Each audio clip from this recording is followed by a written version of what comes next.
All right, y'all, for our mandolin music theory lesson of the week, we have finally gotten to the last scale. Now, there are other scales that I don't really use or teach, especially in Asian music and such. Indian and Chinese and different, very different scales.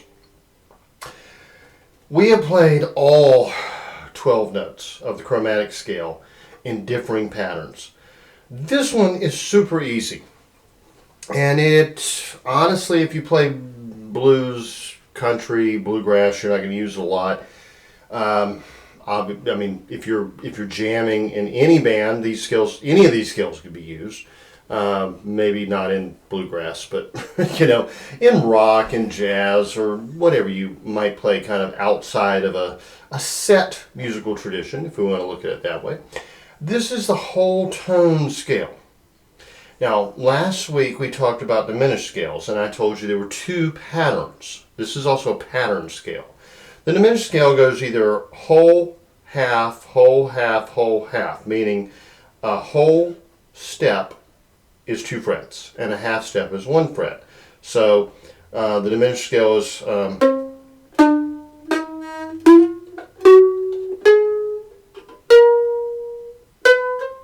like this, right? Or, oops. Yeah. I don't play diminished scales a lot. I need to practice some more, actually.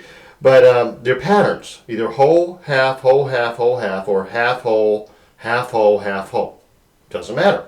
Between those two diminished scales, you've actually played all 12 notes on in the chromatic scale. This one is actually easier. The whole tone scale is actually all whole steps. So, let me check my notes, make sure I don't tell you wrong. It is in the key of C, for instance. That's what we're playing. C, D, E, F sharp, G sharp, A sharp. And then C, of course. So,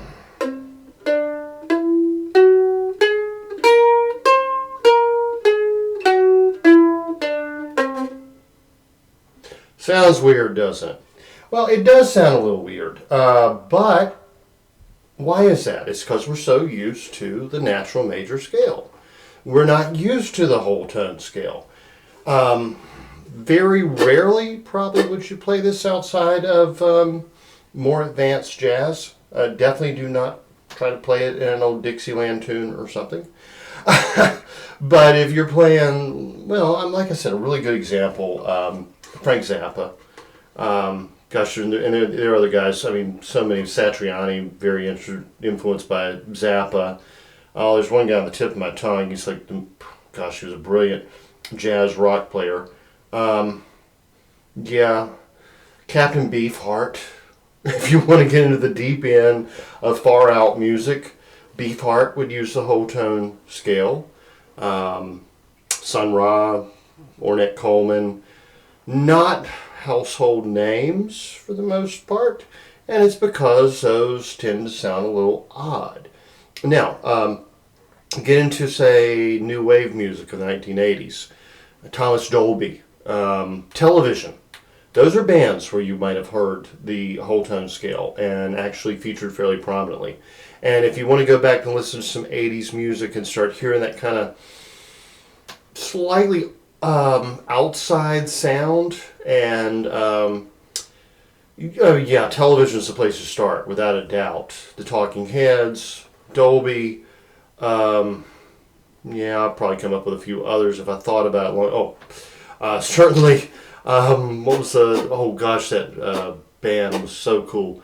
They did that song Mexican Radio, Wall of Voodoo. They kind of burned out early. They used a few too many drugs, but really very, very good band. If you start kind of listening to that kind of thing, you might say, oh, well, the whole tone scale will work perfectly there. And it does. I mean, you think about Thomas Dolby, here in my car, I feel safest of all. That's a very different type of music, say, than a bluegrass player would normally play. I love the stuff. I mean, I like literally seek out all these rare records that got like very little radio play. The Modern Lovers would be a perfect example. I love that stuff. And I love to play it on the mandolin. Doesn't mean that I play it on the mandolin for other people. There's a big difference in what you play for yourself and what you might play for other people. Unless you get really, really good at it. And I'm sure you could just dedicate yourself to it. But I'm more of a blues and country guy. You know, jazz, early jazz, Dixieland. That's my thing. But, you know, I do love that stuff. And yes, you will hear a whole tone scale used like by Devo. Devo is a perfect example. Yeah, you'll hear some really odd outside sounds. Perubu, that would be another one. Yeah. And I mean, if you grew up in the 80s and 90s like I did, and MTV was on all the time, you may remember that there was like this period of time, there was like nothing but new wave music on it. And it was just so outside and weird and exotic sounding. And then they switched entirely over to like heavy metal. No, they always played pop. I mean, you'd have Madonna and crap like that on. And that is crap. I mean, Madonna's crap, okay? But you'd have this like really... I mean, maybe a little punk rock in the early days, you know, a little, certainly Blondie would have been featured a lot. But I'm thinking about like all that like new wave, Simple Minds, Men Without Hats, and you were hearing all these interesting, even the Bangles, like with Walk Like an Egyptian, you were hearing music you really hadn't heard before. And yeah, it really did open up our minds to a lot. Then they just sold out and did, you know, pop and some metal at night. And, you know, I love some good heavy metal. I mean, you know, I'll take Motorhead over just about any band on earth. But, yeah, a lot of what they were playing were just hair bands. I mean, you know, big hair. I mean, hair band. You know what I'm saying.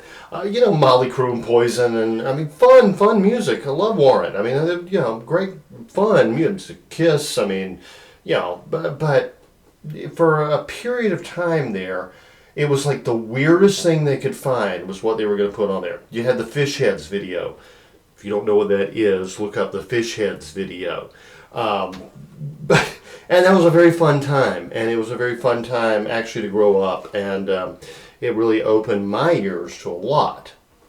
I think most people probably don't hear a lot of that anymore. So you do have to understand your audience. If you're playing bluegrass, don't go playing weird scales and complicated chords. Take Jimmy Martin's advice. Jimmy Martin will tell you how to play bluegrass. He taught me how to play bluegrass. He, with a punch in the stomach to teach me how to hit high notes. And keep it country, son. Blues, stick with the classic stuff. Jazz, of course, you can do whatever you want, but I mean, my preference is always certainly pre-1960. My taste kind of end at Brubeck. I mean, Take Five. Coltrane, Love Supreme. Okay, that's going to be like Miles Davis, Bitches Brew. Yeah, that's as far as I go. Anything after that, I really lose interest. After that, it started sounding more like funk and disco. I actually like funk and disco. I'm a huge, my uncle was friends with James Brown. I mean, I grew up on Parliament Funkadelic and Isaac Hayes and the Bee Gees. I mean, don't denigrate the Bee Gees. They did some phenomenal music. Disco was not as bad as people wanted to say, but, you know, it was that change from rock, and it's like, you know, it's not rock and roll, we don't like it, but heck, I mean, even in rock and roll, you go to the most like pop stuff. Like Peter Frampton was awesome. I mean, he was awesome. I know why Jeff Beck didn't like him, because he was using all the gadgets and everything, and Beck was a purist. You know, there's room for everybody. Absolutely. There's room for Led Zeppelin and the Ramones. If you know that reference, you'll get that reference. Gabba Gabba Hey.